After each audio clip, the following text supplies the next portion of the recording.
dans le domaine de l'élevage, nous travaillons vraiment beaucoup plus pour l'élevage intensif.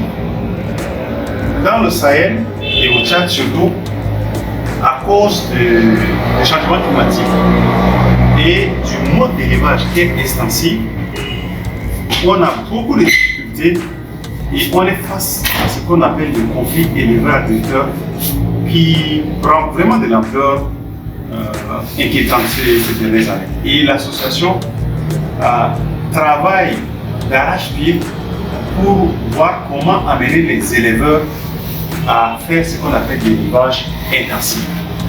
Cet élevage, souvent, est décrié par les éleveurs, mais en réalité, il y a beaucoup d'avantages parce que ça évite tous les conflits. Il y a tous les conflits et ça permet à l'éleveur d'augmenter ne serait-ce que tout ce qu'il y a comme l'engraissement en un rien de temps. Passer toute la journée à faire marcher les bétails, ça ne lui permet pas de prendre du poids. Or, si on peut avoir ne serait-ce qu'un ou deux hectares bien aménagés, on peut produire les aliments que peuvent consommer les bétails, qu'il s'agisse du petit ruminant ou du gros ruminant comme les bovins, on peut produire leurs aliments et assurer aussi leur santé. Leur déplacement par-ci par-là peut être sujet aussi de différentes maladies, en particulier les zoonoses majeures et les épizooties, qui sont des maladies, le charbon symptomatique et autres encore maladies, qui, en adoptant le mode d'élevage extensif, on le dissémine. Donc l'association travaille d'arrache-pied pour la promotion de l'élevage intensif, pour répondre aux conflits éleveurs-agriculteurs, mais aussi amener les acteurs à produire les aliments, à faire un bon élevage adapté au changement climatique, avec moins de ressources, mais dans la paix.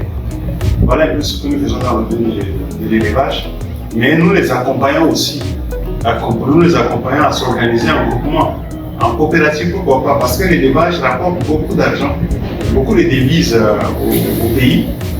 Quand on considère un peu la part qu'il apporte dans le PIB, mais quand dans le dispositif de commercialisation, les producteurs eux-mêmes ne s'organisent pas.